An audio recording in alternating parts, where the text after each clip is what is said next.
So first, if you could just introduce yourself and your role here at Catholic Charities. Sure, I'm Jerry Carter. I'm the Executive Director, CEO of Catholic Charities, and that covers the entire Diocese of Charlotte, which is 46 counties, from basically Guilford County, Greensboro, all the way west to Murphy. All right, thank you. And how has Catholic Charities adapted to the COVID pandemic? Well, when COVID first showed up as a reality here in March of last year, if you recall, most people expected it to be a pretty quick 2-3 week. If you look at some of the early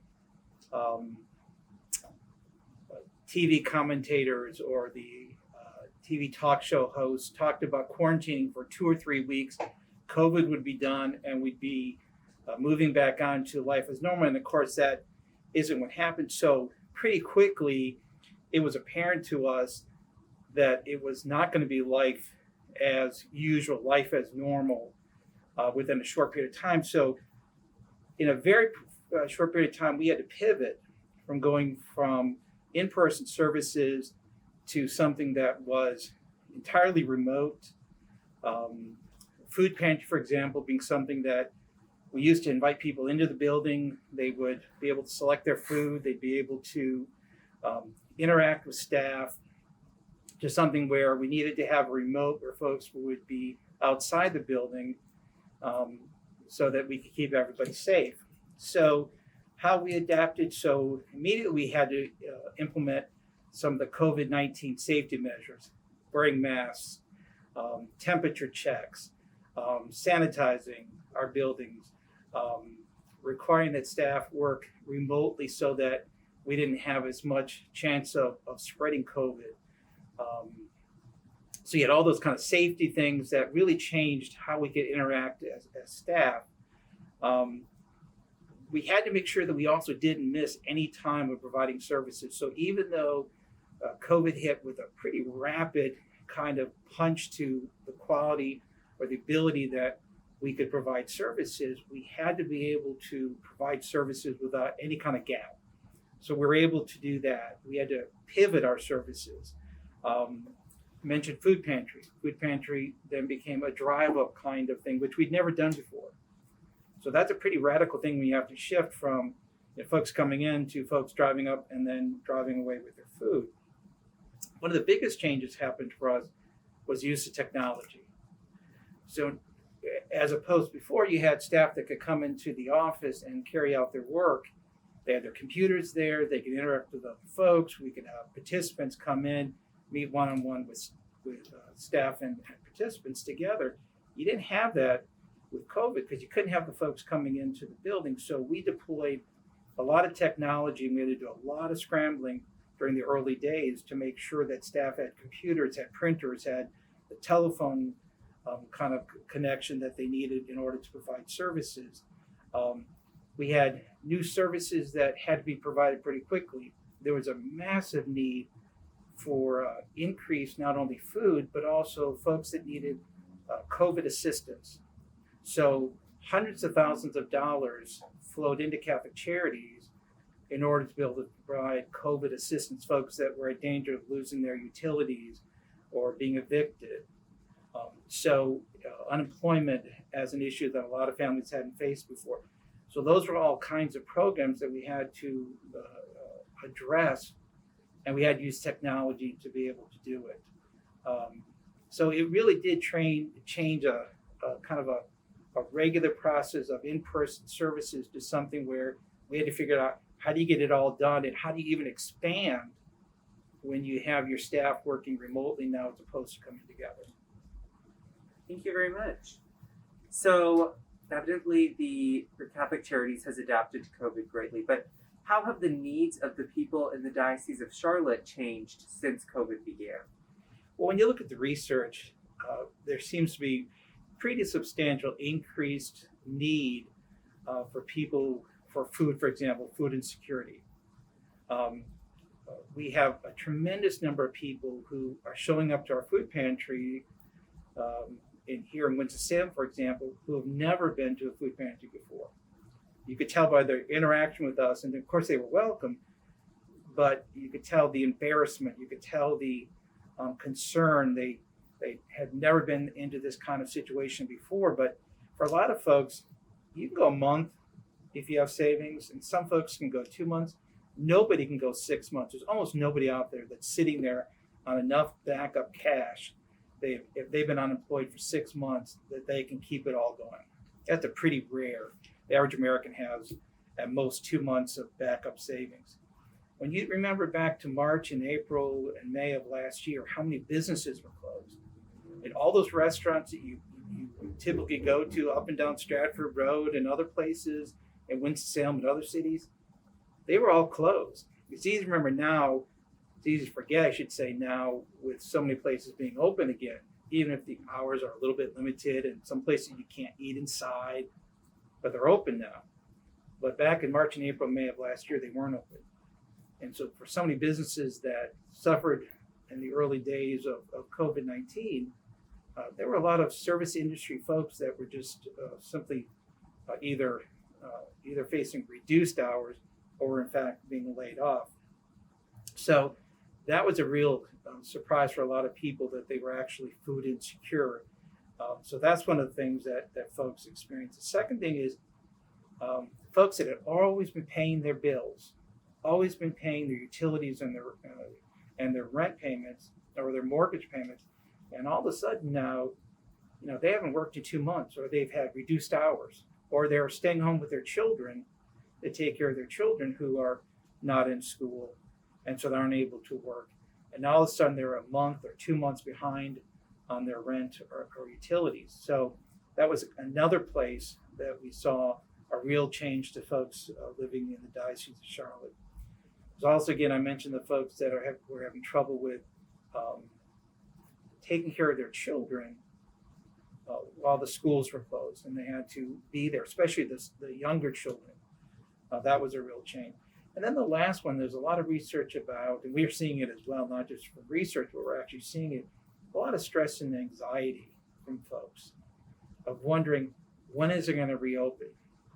It's not a critique of the civil government, because it's true of every government in every location. It wasn't just here in North Carolina, it wasn't just here in the United States, it was true across the world. It would come every 2 or 3 weeks. There'd be a new pronouncement, so people couldn't quite know, well, what's the next thing that's going to happen? Are we going to be back to normal in 2 or 3 weeks? And one of the things I mentioned is I just love the Jimmy Kimmels and the Jimmy Fallons. They all said, okay, 2, 3 weeks, 4 weeks, we'll stay at home, we'll quarantine, the coronavirus would dissipate, would not become an issue, and we could all go back to life as normal. And of course, we know that's not what actually happened. So that same kind of anxiety of things never seeming to end, even today, when we talk about all the opportunity to get vaccines, but we also know that this is actually one of the most dangerous times for COVID. Even though we have this positive news about the vaccines coming out and people becoming vaccinated, if you actually track the numbers of people that have died and who are sick, I mean, we're getting some positive numbers for sure, but it's still, if you look at the graphs, it's still one of the worst times in terms of the seriousness of COVID. So again, it's an anxiety and uncertainty that a lot of people experience. Thank you very much. So evidently the needs of the people of Charlotte have grown, or of the Diocese of Charlotte have grown more dire in the past several months. So has Catholic Charities expanded to meet these new needs? And if so, where did you prioritize new growth? Well, one of the first things we did is to connect with other community resources, whether it was in a community, whether it was state, whether it was the federal government, to access resources that we could then funnel into helping individuals with rent and utilities, for example. So we were the recipient of quite a bit of different funding in order to be able to provide that. Because we know that we already had a whole system set up of assisting people with rent and utilities and other kinds of direct assistance. So we were a logical group to access those funds and to be able to provide that that assistance. So that I think was one of the main first priorities. What was folks that were having issues with rent and utilities, and the close related area was food, obviously. So and that's why we were especially proud of the fact that we did not miss a single week of providing food. I mean, there were times when we literally were changing the way that we were distributing food. That doesn't necessarily sound good, but it was good. In the food pantry on the day it was happening. So we were implementing, putting tables out in front of buildings and having food out there, and switching things around because it was obvious that we were not serving people quite as quickly as we needed to. So we were able to pivot right then and there, looking through and saying, hey, the model that we set up for the food being distributed to cars, we need to change it in order to speed the process up. So, being able to serve food, that's a really essential issue. So shelter, food, warmth, those are the kind of things that were the top priority. But then we said, okay, we need to also then provide for the mental health services for folks. And it's not, we couldn't just say, let's not worry about the counseling program, because counseling is typically a one-on-one, in-person kind of experience. But it was obvious after about 2 weeks, hey, that wasn't going to happen anymore. We are not going to be able to provide counseling services in person in a little office. Most counselors have a fairly small office. There might be a little couch or a comfortable chair, and then the therapist, the mental health counselor, sits in his or her chair. But we weren't going to be able to do that, and it's really hard. I'm wearing a mask now because we have to protect each other as we navigate through the rest of COVID. But it's really hard to sit for an hour in a mental health setting and both people wear masks. So then we said, okay, well then what kind of technology exists in order for us to be able to provide telehealth so that folks don't have to come into one of our offices. They can get the same kind of professional licensed mental health services by one of our therapists and get it remotely. So we researched, deployed new technology, purchased licenses to provide what's called telehealth. So now we provide services to people regardless of where they live. We can provide mental health therapy for them. So it's kind of immediate things of food, shelter, and utilities. And then the mental health part of it was a secondary related one, addressing again the anxiety. And then I would say the final area that we prioritized, not less important, but it took a little more effort to get to the other areas, are educational events. We do quite a number of people provided educational services, whether it's elder ministry, natural family planning, respect life, social concerns and advocacy, different programs we have where we offer educational events for folks. We were able to transition those to be webinar based as opposed to being in person. So now, as we're going into month 11, we're serving people from across the diocese in those different kinds of events through the technology. All right. So on the administrative side of running Catholic Charities, what has been the greatest change due to COVID? I would say that one of the greatest changes is use of technology, is the deployment and utilization of technology. I'm actually surprisingly communicating more with some of my direct reports now than I did pre-COVID. And part of this is because when people are remote, I believe there's even more of a need to have regular communication with them. It's one thing if you're sitting in an office and you kind of anecdotally interact with other staff, there's kind of that natural communication that happens. But when you're not seeing people in the same kind of way, if we're at 50% capacity, for example, in a building, you may or may not interface with a particular staff person more than once a week, let's say. So we use technology as a way of directly connecting, Skype and Zoom and the like, to be able to have that direct kind of communication. So I say that administratively, one of the big changes. I would say technology also in terms of expanding the footprint of Catholic Charities across the diocese. So we're actually called upon to serve 46 counties across the Diocese of Charlotte. We have physical offices in Winston, Greensboro, Asheville, Charlotte, and Murphy, and Lenoir. But we don't want to limit our services to those areas. So we use COVID, and I've often said to people, there cannot be a silver lining on a worldwide pandemic, but there can be lessons learned. And one of the lessons we learned was you can use technology to reach people in Boone, Booneville, North Wilkesboro, Forest City. You can use technology to reach people all across the diocese. So administratively, one of the big pushes that we're making is to use technology as a means for reaching people in a wider catchment area, if you will, a wider area of service delivery. I would say that whole issue of technology and how it feeds into even increased communication have been administratively some of the biggest changes that we've made. Catholic Charities is known for its transition out of poverty program. How does that make Catholic Charities different from other food pantries in the Winston-Salem, Diocese of Charlotte area? It's case management. The number one issue is how do you help folks to transition out of poverty? Nobody wants to come and ask every single week, I need food to feed my family. There's not a single person that looks forward to that opportunity to get the food. We do everything we can to be incredibly respectful and respecting the dignity of each person that comes to this food pantry.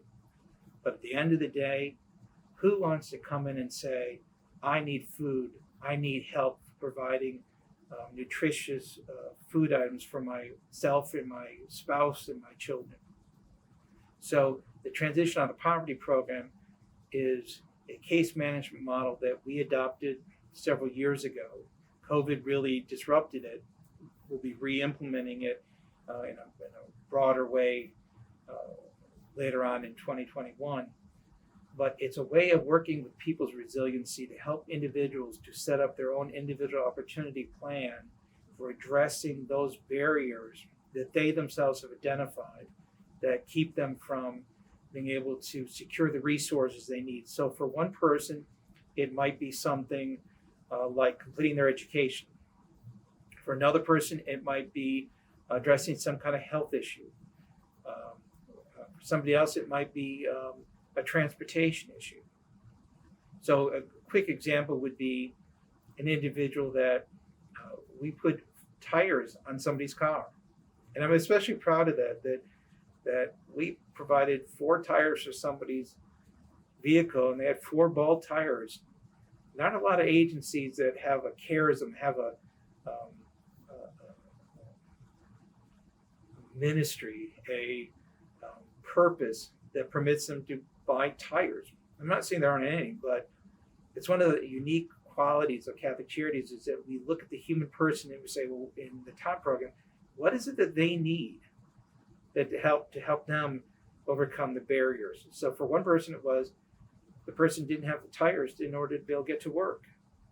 And that was what was preventing them from being able to not access food.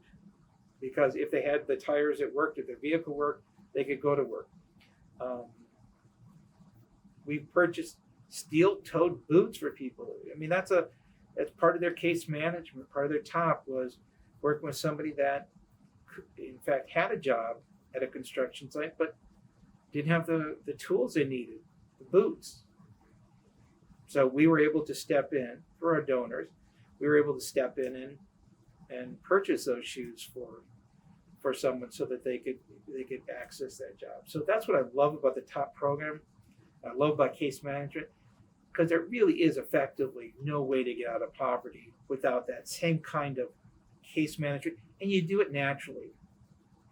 I mean, everybody that has gone to college, has gotten a job, or didn't go to college and got a job, it involved kind of balancing everything in their life to be able, have a place that's secure and safe at night, have enough food so they can go to work the next day, they have the clothing that they need, they have enough of their life, kind of in balance that they can go into the work world. Well, that's what the top program does. It helps people to get to that point where they have the 360 of their life somewhat in balance or working towards being in balance so that they can, at the end of the day, be more self-sufficient. Because the reality is, that's what every single person wants. Nobody wants to be dependent.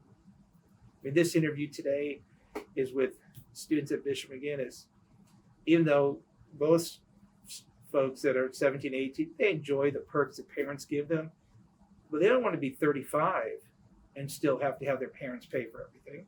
That's not the goal. There's nobody at 18 saying, well, I hope that when I'm 35, that I'm not sufficient and that I have to rely on my parents to send me a check every month. And the same thing true of every person that we work with.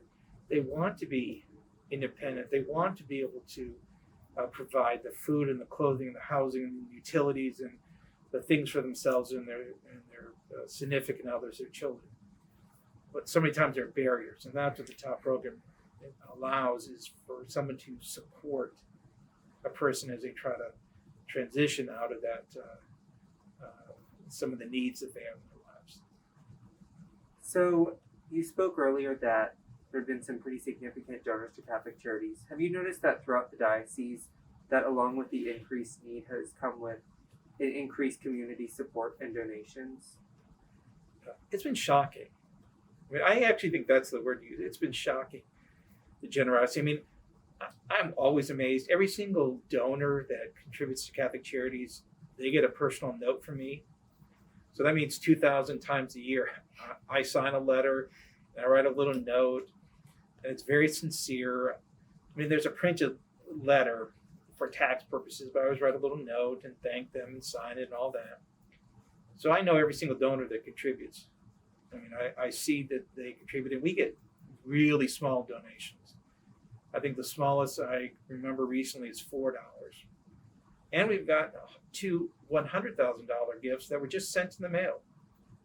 No, just $100,000. But the person that gave the $4, they got the same letter that the person that gave $100,000 to, because we always talk about the widow's mite. Because that person that gave the $4, they may be just as significant a portion of their generosity as the person that gave $100,000. In fact, it may have been more of a sacrifice. So we've just been amazed and kind of shocked. I don't mean the $100,000. I mean, it is kind of surprising when you open up an envelope and there's a $100,000 check, but it's just been the number of people that write to us. The ones that are always really moving are the ones that apologize, and we get those. They apologize that they could only give a $20 contribution. And those ones I take time to write back to and say, please understand, your $20, it means a lot to us. And I really mean that a lot. So it's really just been, a tremendous time of generosity of so many folks across the diocese. And I know a lot of other nonprofits are seeing that as well, that level of generosity. So this is going to be our last question, but do you have anything you'd like to say to listeners who really could be from now to any point in the future about this time of COVID and how Catholic Charities sort of responded?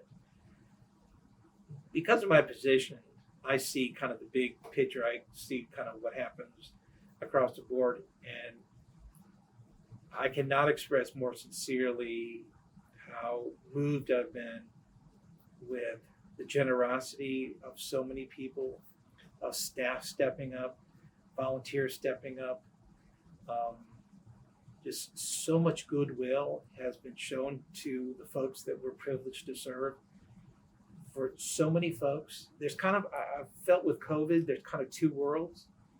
There's kind of the folks, and it's been a lot of folks whose jobs actually haven't been touched by COVID. I mean, there's been remote work, working from home, and there's been inconveniences and not being able to have your favorite restaurant open where you can sit and all that.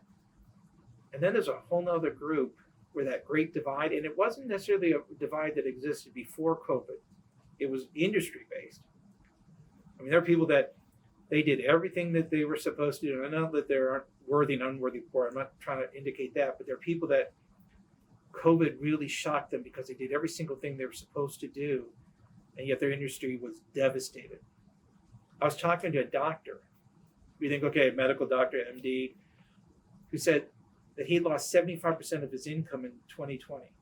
75% of his income as a medical doctor he lost because of the restrictions that happened with COVID, because they weren't accepting people in the hospital. And this person was at a rural hospital, and because of the nature of how you're employed as a doctor, his income disappeared. So he was actually really facing some tough economic times because, like most people, he had an acceptable income, but it wasn't outrageous, and to lose 75% of it. So it was one of those. COVID's been one of those really horrible. Any pandemic is horrible, but really devastating economic, in addition to health phenomena. And to see so many people just rally together and to be so generous. Volunteers that come in here every single week. Tomorrow morning, if you came here tomorrow morning, there'll be all kinds of volunteers here who will be wearing their masks and sanitizing and taking their temperatures and all that kind of stuff. They'll be doing all that to help make sure that we're keeping everybody safe. But they'll be here because they want to make sure that people are helped during this really difficult time. So it's been impressive and amazing.